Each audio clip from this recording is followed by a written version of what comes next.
Most investors think the hard part is finding a good stock. Professionals disagree. The hard part is this: proving the thesis is real, buying it without doing something stupid, and managing it without rewriting history. Because in a real fund, the decision is not, do I like this company? The decision is, can this idea survive a full investigation, a risk committee, and a plan for what to do when reality changes? Today, I'll show you what happens after screening and the one-page thesis, the part where most people get bored, and where professionals actually make their money.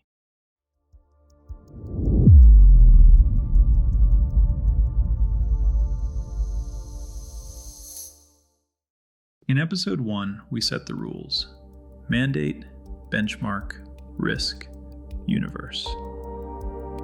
In episode 2, we built the funnel: screening, one-page thesis, valuation, risks, catalysts. Now episode 3 is the execution and survival phase: deep due diligence, a proper trade plan, portfolio positioning committee-style decision, implementation and tracking, monitoring and rules-based reactions, and finally, exit plus post-mortem. No hype, just the real institutional workflow. Let's start with what due diligence actually means in a fund. It's not reading one article and feeling confident. It's the process of trying to kill your own idea with facts. Reading the primary sources. Professionals go straight to the source: annual reports and quarterly filings, 10K, 10Q, earnings releases and investor presentations, earnings call transcripts, management guidance, details, footnotes, segment reporting. Because the most important information is rarely in headlines. It's usually in the boring parts: accounting assumptions, segment margins, customer concentration, deferred revenue, inventory notes. What funds look for in transcripts? Earnings calls aren't about good vibes.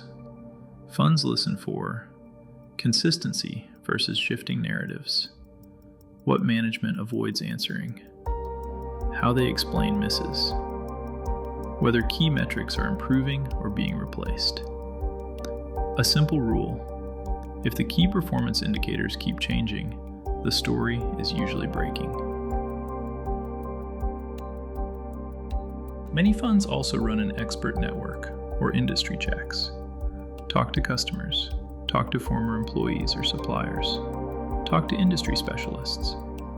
Not for insider info, but for reality checks like, is the product actually good? Do customers renew? What's the switching cost in real life? Are competitors gaining ground? Is pricing power real or marketing? Due diligence is basically turning a narrative into verifiable mechanisms. Now, even if the thesis is strong, professionals ask, how do we enter the position without self-sabotage? This is where retail investors lose edge.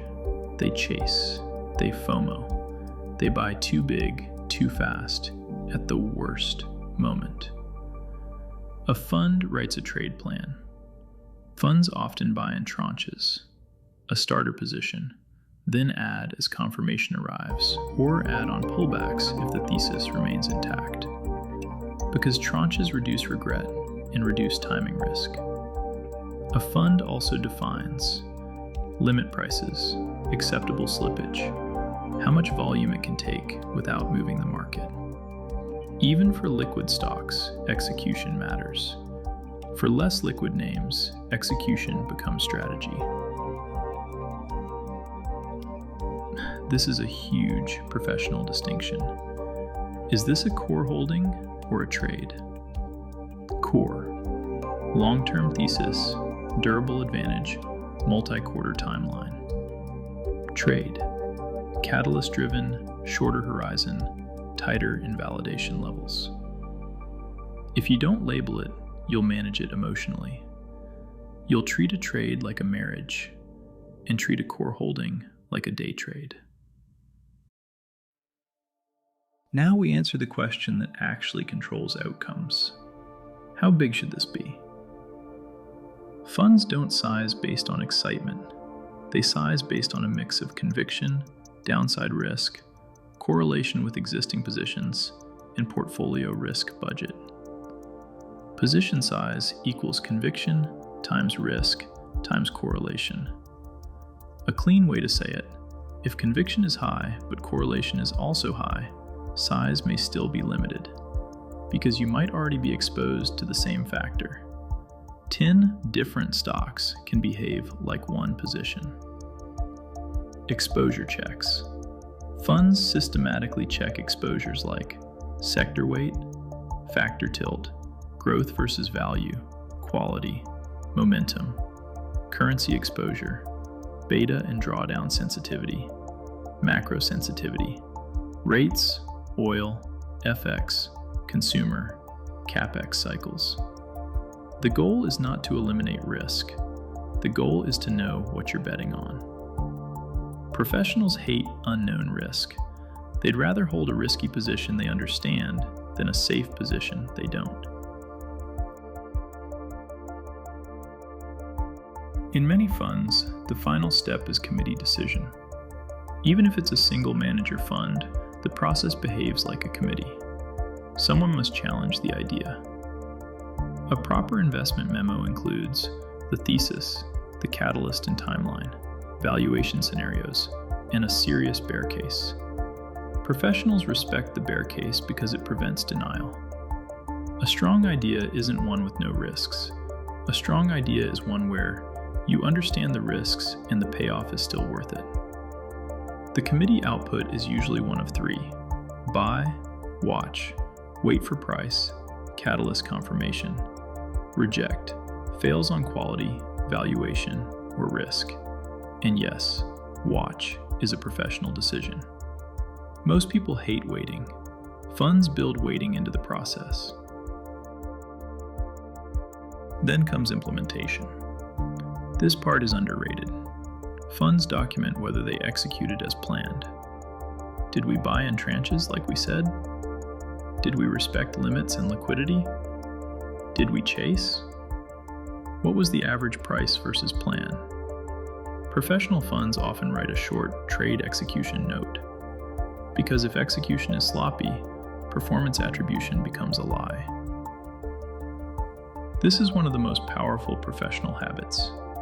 You write the thesis down, clearly, in a system. Why? So that 3 months later, you don't rewrite the story to protect your ego. Because investors are incredibly good at convincing themselves they always believed whatever is currently happening. Now we monitor, not obsessively, systematically. Funds track, quarterly results guidance changes, competitive moves, changes in macro that affect demand, news flow that impacts the catalyst timeline. And they continually ask, is the thesis still alive? A position isn't good because it's green, and it isn't bad because it's red. It's good if the thesis is strengthening. It's bad if the thesis is breaking. Here's where professional process saves you. Funds predefine reactions. If the thesis improves, add, but with rules. If fundamentals improve and conviction increases, funds may add. Only if valuation still offers upside. Only if portfolio exposure allows it. Only if the catalyst timeline remains valid. Adding is not emotional. It's a rules-based decision. If the thesis breaks, reduce or exit. If key invalidation triggers hit, guidance breaks, margins structurally compress, competition changes the game, balance sheet risk rises, the catalyst fails. Professionals cut, not because they panic, because the reason to own the stock is gone. If price outruns fundamentals, then take profit or rebalance. A very professional move. If the price moves faster than the business, you rebalance. Trim a portion, lock in gains, reduce concentration, keep exposure if the long-term thesis still works.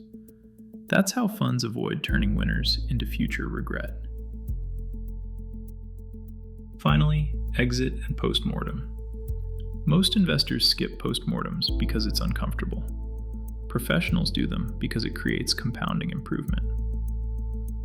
Exits happen for reasons: thesis invalidation, valuation reached, upside mostly captured, better opportunity with superior risk to reward, risk budget constraints. A fund asks, quickly and honestly, what did we get right? What did we miss? Which assumptions were wrong? Did we execute correctly? What signal would we watch next time? What should we add to the checklist? This is how a process becomes sharper every year. Without post-mortems, you don't learn. You just experience.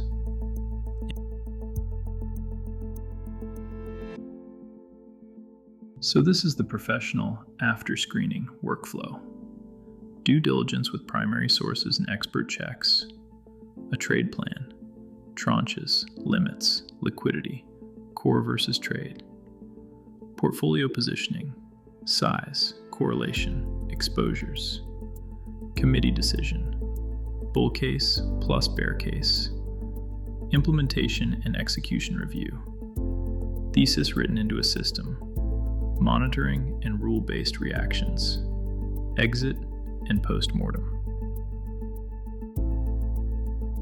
Next episode, we'll go even deeper into the portfolio construction, how funds combine positions to control drawdowns and avoid hidden concentration.